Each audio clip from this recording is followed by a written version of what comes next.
Welcome to today's podcast of Everyone Has the Freedom to Choose. This is Deb King. Join us for today's cornerstone conversation. Character. Character is developed as we are not born with it. There are probably 100 or more different character qualities. There are positive and negative qualities, all of which come with our freedom to choose. All require intentional decisions to pursue them. Whether we like it or not, these come with a price, consequences, and outcomes. The definition of character is the mental and moral qualities distinctive to an individual. Here are some examples of each. Positive character qualities could include brave, compassionate, considerate, courageous, faithful, giving, humble, loving, loyal, thoughtful, trustworthy, and valiant. Negative?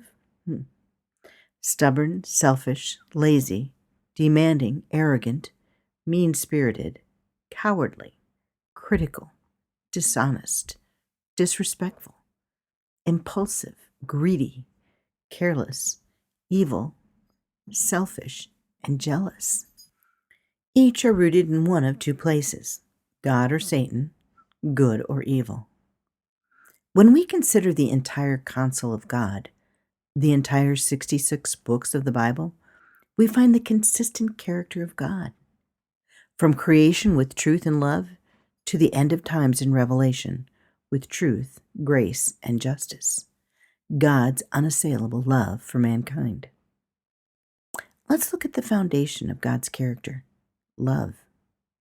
1 Corinthians 13 says, "Love is patient, kind, rejoices with truth, always protects, always trusts, always hopes, always perseveres, doesn't envy, doesn't boast, it is not proud, doesn't dishonor others, isn't self-seeking, isn't easily angered, doesn't keep record of wrongs, and doesn't delight in evil." God's love never fails. It is who He is. It is His immutable character. We see this aspect of God's character demonstrated by the life, death, and resurrection of His Son, Jesus. Satan's character is steeped in pride, envy, boasting, dishonoring others. His focus is on stealing, killing, and destroying as many as possible. One set of character traits builds, strengthens, and empowers. The other destroys. We have the freedom to choose. Having a character that is prideful, self-seeking, while developing "it's all about me" syndrome takes little to no effort, which brings pain and ruin everywhere it goes. But having character that can stand the storms of this world, that can be an inspiration to others, character that brings hope, strength, and freedom, that requires intentional and dogged determination. We have hope. We have an example. We have an advocate. We have a helper, the Holy Spirit. But we have the responsibility and obligation to make the choices that build character. Building principle upon principle, precept upon precept. So when the storms come, when the temptation is here, when we are tested, we can stand. We can make a difference in our lives and those around us.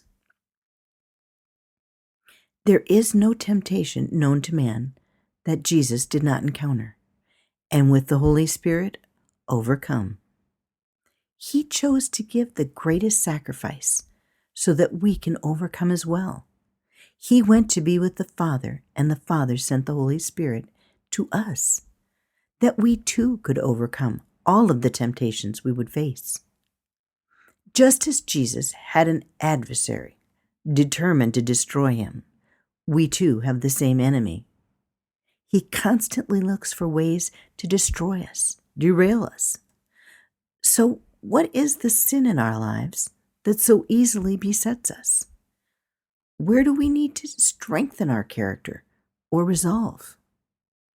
God has the answer for us in Hebrews. Keep your eyes on Jesus, who both began and finished this race we're in. Study how he did it, because he never lost sight of where he was headed. That exhilarating finish in and with God, he could put up with anything along the way, cross, shame, whatever. And now he's there, in the place of honor, right alongside God. When you find yourself flagging in your faith, go over that story again, item by item, that long litany of hostility he plowed through. That will shoot adrenaline into your souls. In this all-out match against sin, others have suffered far worse than you. To say nothing of what Jesus went through, all that bloodshed. So don't feel sorry for yourselves. Or have you forgotten how good parents treat their children, and that God regards you as his children? My dear child, don't shrug off God's discipline, but don't be crushed by it either. It's the child he loves that he disciplines, the child he embraces. He also corrects. God is educating you. That's why you must never drop out. He's treating you as dear children. This trouble you're in isn't punishment. It's training. The normal experience of children. Only irresponsible parents leave children to fend for themselves. Would you prefer an irresponsible God? We respect our own parents for training and not spoiling us. So why not embrace God's training so we can truly live? While we were children, our parents did what seemed best to them. But God is doing what is best for us, training us to live God's holy best. At the time, discipline isn't much fun. It always feels like we are going against the grain. Later, of course, it pays off handsomely, for it is the well-trained who find themselves mature in their relationship with God. Hebrews chapter 12, verses 2 to 11, the Message. When we have a mature relationship with God, we can then be a reflection of God to those around us. We can exhibit the character of God in all that we do. We need to lean into God's love and correction in our lives as it builds the character that brings hope, not despair, in this world in which we live.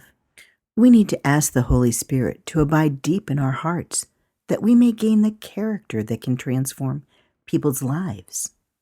We need to be grateful for a Father who teaches us how to love. Will you choose to consider taking time to review the lessons in your life and consider the character qualities God wanted you to develop?